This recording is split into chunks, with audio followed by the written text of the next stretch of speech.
Okay, I'm ready. Okay, I hold on. first started working out when I was 12 years old. I had my uncle's weights, and I did a few bicep curls, um, push-ups, crunches, and I did it till I was tired. And then I had no direction whatsoever up until high school. We had a weightlifting program, and we got more direction and programming as to what to train, when to train, how to train it. And since then, I fell in love with it. Been doing it all of first years, all of university, up until now. This is why I'm a personal trainer.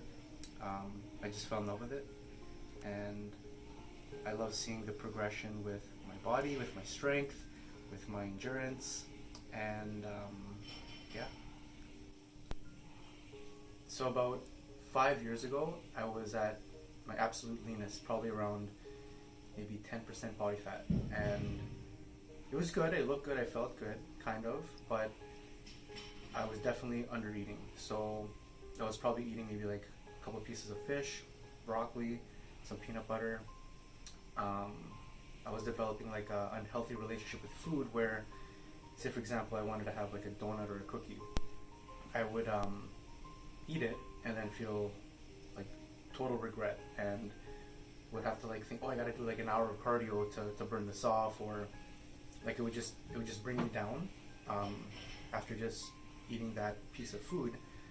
So mentally it wasn't healthy, physically it wasn't healthy, and to be that lean, sustainable for long term would be impossible. It would be like an ongoing battle with yourself.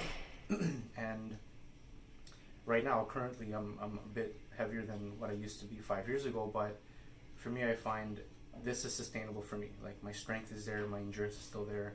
I play sports, and I enjoy feeling and looking like this because I'm still able to perform. Where 5 years ago, it was some days I would just be dragging my leg because I was too tired, or I didn't get enough sleep, or I was just stressed out, or I was malnourished. So when you see all these like bodybuilders or figure models on stage, they're actually at their weakest because they've depleted up to the show, doing tons of cardio, and for them, they even know that long term it's not sustainable. So another key component along with your training is stretching and foam rolling. So those two go hand in hand as like a post-workout recovery system. So stretching, think about full body. And what I tell my clients is, if you're ever holding any type of stretch, if you were to rate it from a scale of 1 to 10, 1 being easy, 10 being hard, you want to be in and around the range of like an RPE of 8. So the exertion that you're putting towards that stretch feeling, that sort of pain sensation. You shouldn't feel pain. You should feel more so like slight discomfort. But everyone's different. That's why I give them a rating scale for them to sort of calibrate how much they should stretch that specific muscle that's giving them like hindrance in movement, and over time they'll build that flexibility. Right now, mobility, it's more so affecting the range of motion of, say, a squat. Right, so foam rolling and stretching combined could create more mobility for that specific exercise that you're trying to improve upon. It was self-taught, so I did my own research, asked a few questions from members, trainers. So I put myself in their shoes and realized that providing that education to them is helpful, and it goes a long way in terms of just someone coming up to you saying, hey, how do you do this, how do you do that, right? So I take pride in my work, and I enjoy seeing someone train safely, but also enjoying the process. When you're training, you got to think about, you want to think getting all the types. Start over again. So with respect to training, you want to be well balanced overall.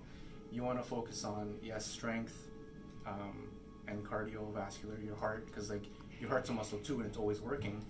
So if you want to break things down, depending if you have a specific goal, if you're like a power lifter, obviously your 3 main lifts are your squat, bench, and deadlift. If you're a bodybuilder, your main focus is muscle hypertrophy, right? So if you're just an average person who wants to just be healthy, incorporate all these types of tools. Like imagine like your tools in your belt, right? So say for example, the first tool, strength training, right? You want to build muscle, you want to build strength, you want to strengthen your ligaments, your muscles, your tendons, right? So obviously weight training, focus on compound movements, right? Like squatting, barbell squatting, dumbbell squatting, any type of multi-joint movement is beneficial for the body because you engage your core, which is also an important muscle group, right? So once you've sort of incorporated all those aspects of training, you know, you can consider yourself like, you know, the king of the iron jungle, right? Where you stay humble, but also you help people out, and you're well-rounded in the gym, and people take notice, and they'll see that, and that's where you get approached, and people ask for your advice, and then, you know, don't kind of brush them off, help them out, because that's what, you know, you got to put yourself back in that position. Like you started in that position, with the knowledge and education you have now, you know, just bestow it upon the youth to embrace it and to sort of take pride in working out, and not just like, it doesn't feel like a chore. It feels as if this is their lifestyle, and maybe at the beginning they don't enjoy it, but at the end of the day they'll look back and be like, well, I progressed after 1 month looking like this to this, whether it be gaining weight or losing weight, right?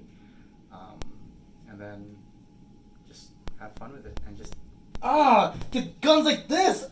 Ooh, yeah, juicy.